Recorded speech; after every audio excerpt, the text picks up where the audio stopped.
নমস্কার, স্বপ্নাবিক নিউজ নেটওয়ার্কে স্বাগত। না, মন্ত্রী বেচারাম মান্নার সঙ্গে বৈঠকে বসেও কাটল না জট। সোমবার মধ্যরাত থেকে ধর্মঘটের ডাকে অনড় আলু ব্যবসায়ীরা। আকাশ ছোঁয়া দামে নাজেহাল ক্রেতা বিক্রেতা সকলে। এই টানাপোড়েনের জেরে শীতের মরশুমে নতুন আলু থেকে বঞ্চিত হতে পারে রাজ্যবাসী।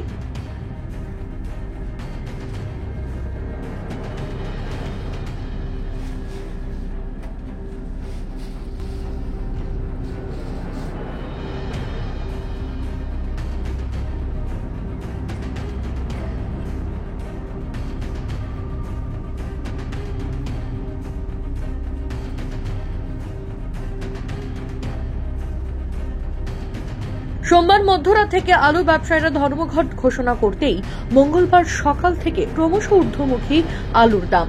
এই মুহূর্তে বারুইপুর কাছারি বাজারের আপডেট আপনাদের সামনে তুলে ধরছি। এখানে খুচরো আলুর দাম 34 থেকে 35 টাকা, পাইকারি আলুর বস্তা 1520 টাকা। এর আগে থেকেই অগ্নিমূল্য ছিল আলুর দাম, তবে এই ধর্মঘটের জেরে দাম আরো বাড়তে পারে বলে এমনটাই জানাচ্ছেন ছোট পাইকারি আলু ব্যবসায়ীরা। সোমবার দিন মধ্যরাত থেকে আলু সরবরাহ বন্ধ থাকবে এই বলে দিয়েছে। তাতে কি আলুর দাম বাড়তে পারে? বাড়বে, দাম বাড়বে। এখন কিরকম বস্তা যাচ্ছে? এখন 1520। কি আলু? জ্যোতি আলু। জ্যোতি আলু 1500 থেকে 1520। মার্কেটে খুচরো বিক্রি হচ্ছে কত? মার্কেটে বিক্রি হচ্ছে মনে হয় 34-35 টাকা বিক্রি হচ্ছে।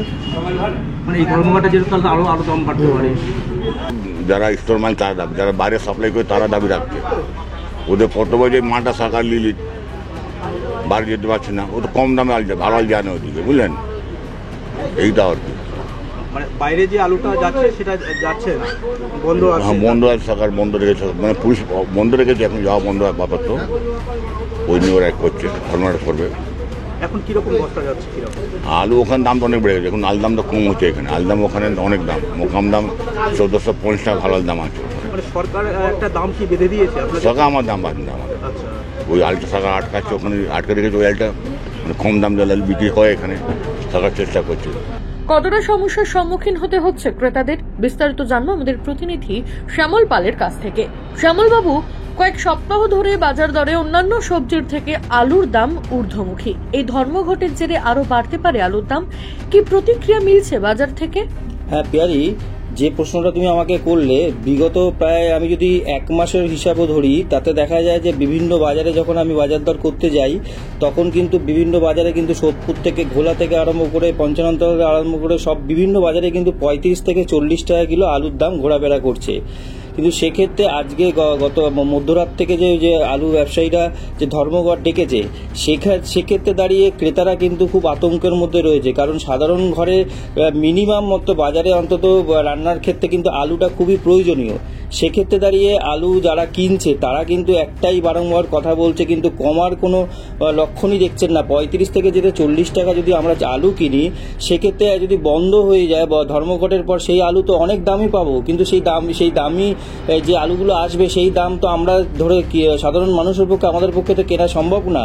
সেটা কিন্তু ক্রেতারা প্রত্যেকটা বাজারে কিন্তু আমরা এই কথাটা শুনতে পাচ্ছি। এখন বিষয় হচ্ছে, দেখার বিষয় যে ধর্মঘট যদি আদৌ পুরোপুরি যেভাবে আরম্ভ হলো, সেটা যদি অনেক দিন অনির্দিষ্টকালের জন্য বন্ধ থাকে, সেক্ষেত্রে সাধারণ মানুষরা যারা বাজারে যাচ্ছে তারা কিন্তু বারংবারই একই কথা বলছে, তাহলে আমরা খাবো কি? আলু কিনতে যদি না বিশ্বাস হতো, তাহলে অন্যান্য সবজি তো আরও পড়েই আছে। এখন দেখার বিষয় যে ধর্মঘট যদি বন্ধ না হয়, এই অবস্থায় সাধারণ মানুষ খুব অসুবিধার মধ্যেই পড়বে, আমরা বাজার দর ঘুরে দেখতেই পাচ্ছি। পিয়ালি, অনেক ধন্যবাদ শ্যামল বাবু, সঙ্গে থাকুন। উল্লেখ্য, অন্যান্য রাজ্যে আলু রপ্তানি করার সময় পুলিশের জুলুমবাজি ও মুখ্যমন্ত্রীর নির্দেশের প্রতিবাদে বর্তমানে অনির্দিষ্টকালের জন্য ধর্মঘটের পথে হেঁটেছেন প্রগতিশীল আলু ব্যবসায়ীরা। এখন দেখার এই জট কতদিনে কাটে। মামনি রায়, স্বপ্নাবিক নিউজ, কলকাতা। সমস্ত খবরের আপডেট পেতে লাইক করে সাবস্ক্রাইব করুন স্বপ্নাবিক নিউজ। সেই সঙ্গে বেল বাটন প্রেস করতে ভুলবেন না। আপনাদের একটা সাবস্ক্রিপশন আমাদের জন্য অত্যন্ত মূল্যবান। একই সঙ্গে ফলো করুন আমাদের হোয়াটসঅ্যাপ চ্যানেলটিও। জয় হিন্দ।